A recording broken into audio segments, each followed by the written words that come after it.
দাঁড়াও দাঁড়াও, এভাবে লাল শাক চিংড়ি রান্না করলে ভাত নিমেষেই শেষ হয়ে যাবে, গ্যারান্টি। লাল শাক আমার ছোটবেলা থেকে অনেক পছন্দের একটা সবজি।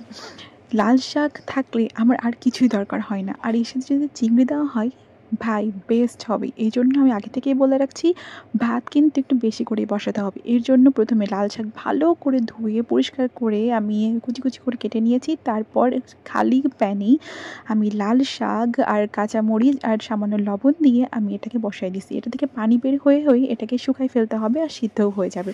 এরপরে বাগারের জন্য আমি তেলের মধ্যে বেশি করে রসুন দিব প্রথমেই, যাতে রসুনের ফ্লেভারটা তেলের মধ্যে ঢুকে যায়। তারপর পেঁয়াজ আর শুকনো মরিচ দিয়ে লাল লাল করে ভেজে নেব। তারপর হলুদ লবণ মেখে রাখা চিংড়ি মাছটা দিয়ে ভালো করে ভেজে এর মধ্যে লাল শাকটা দিয়ে দিব, দিয়ে ভালোভাবে মিক্স করে নিব আর ভাজা ভাজা করে ফেলবো।